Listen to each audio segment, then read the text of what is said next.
Aqui nós temos uma questão de cálculo vetorial, onde pede-se para se encontrar essa integral de linha, onde o caminho é a intersecção dessa esfera com esse plano.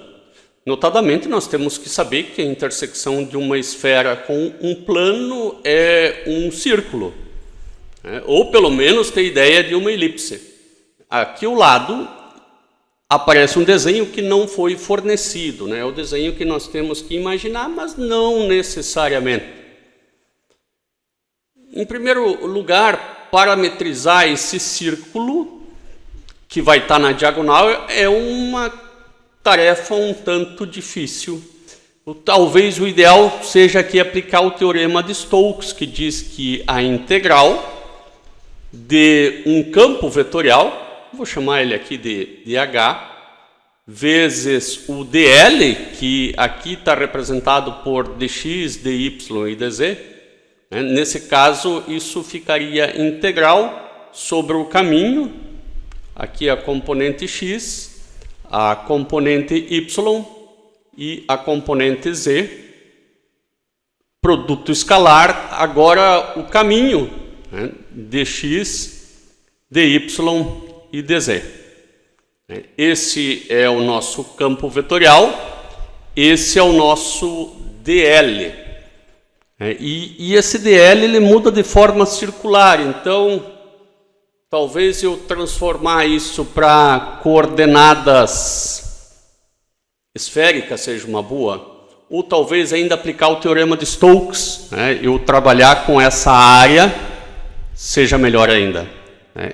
A integral de HDL é igualzinha, pelo teorema de Stokes, de a integral do rotacional dH, que vai ser um vetor também, escalar ds, onde ds é um vetor normal a essa superfície aqui, que limita esse contorno. Então vamos encontrar primeiro o ds, para ver se ele é fácil de ser encontrado. O ds que eu vou pegar primeiro aqui vai ser o ds do plano, me parece muito mais fácil, porque o vetor normal ao plano é 1, 1 e 1. Né? Então, ds é igual a o vetor normal ao plano, claro que é o versor normal, então eu vou dividir ele por raiz de 3. Agora eu já tenho o versor normal ao plano, né? É este daqui, o versor normal ao plano. Foi fácil de encontrar. Agora vamos encontrar o rotacional desse campo vetorial. O rotacional do campo vetorial ele é encontrado através de um determinante, né? I, J, K. Aqui é derivada com relação a x, derivada com relação a y, derivada com relação a z, y, z e x. Poderia repetir duas colunas, mas acho que não vai ser necessário. Então, derivada com relação a y, 0. Derivada, 0. Agora, o k, 0 também é derivada. Agora, vamos ao outro lado do determinante. Derivada com relação a y, k. Então, menos 1 para o k. Z, aqui já vai dar menos 1 na direção I. E o último aqui, x, menos 1 na direção J. Então, esse é o rotacional da H, menos 1, menos 1, menos 1. Então, toda aquela integral lá vai ficar uma integral numa superfície. Então, já vou fazer ela dupla do rotacional de H, que é menos 1 e menos 1. Produto escalar com ds, que é 1, 1 e 1 sobre raiz de 3 vezes dy dx. Você pode me perguntar de onde que saiu esse dy dx. A bem da verdade é que o ds ele não é tão simples assim como a gente levantou. Vamos fazer o ds não por esse processo de simplesmente observar ele, e sim por um processo de obtenção do ds. Tá? Eu vou escrever a equação paramétrica do plano em função de U e V. Então, a equação do plano em função de U e V, ela vou chamar x du e y dv, então vai ficar U, V e menos U menos V. Agora eu tenho que encontrar a derivada com relação a x, a derivada com relação a y e fazer o produto vetorial desses dois depois para obter o ds. Então aqui é dr dx, como r varia em relação a x ou u, aqui vamos colocar u, vamos apagar aqui, vamos colocar como que o r varia com relação a u. Como que o R varia com relação a V. Bom, dr du é fácil de fazer, porque aqui vai ficar 1, 0 e menos 1. Dr dv vai ficar 0, 1 e menos 1. Agora eu tenho que fazer o produto vetorial desses dois para encontrar o ds. Tá? É o que nós vamos fazer agora. Vou fazer um pouco mais abaixo aqui. Então, o ds vai ser igual a ijk, derivada com relação a x, com relação a y, com relação a z. Opa, eu não estou fazendo rotacional, estou fazendo o produto vetorial de dois vetores. Então, é 1, 0, menos 1, 0, 1, menos 1. Agora, esse vai dar 0, esse vai dar 0, o k vai dar 1. Então, 1 para cá.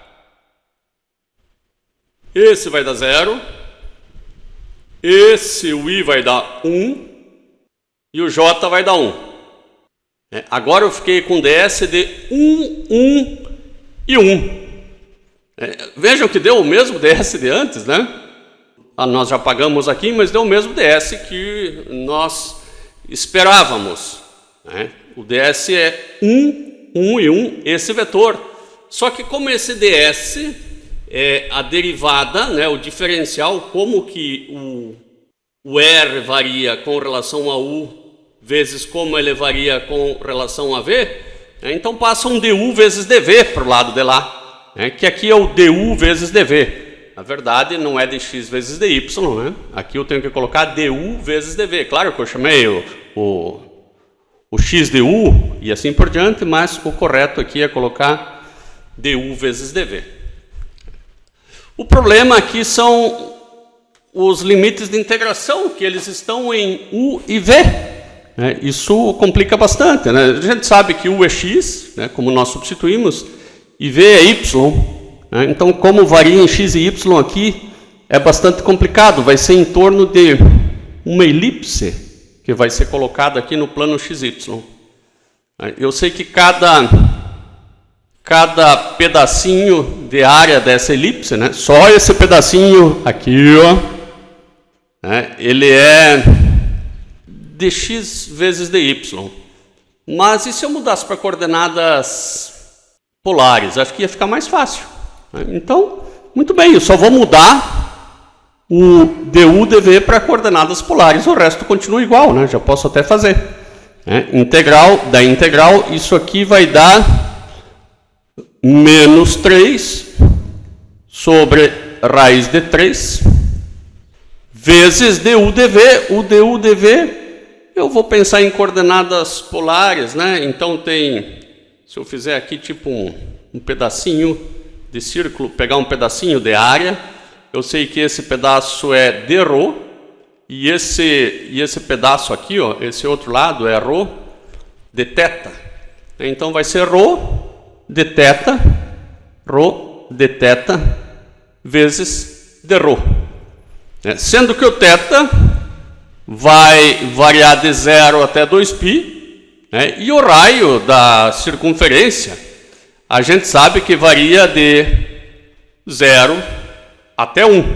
Bom, agora passa esse cara para fora, já racionaliza, vai ficar menos 3 raiz de 3 sobre 3. Aí o ρ, bom, primeiro eu vou fazer o de θ, que vai ser 2π, e o ρ vai dar raio ao quadrado sobre 2. Corta, corta, corta, corta. Isso aqui vai dar igual a menos raiz de 3 vezes π. Vamos dar uma olhadinha? O que deu aqui? A alternativa correta é essa daqui, ó. Raiz de 3 vezes π.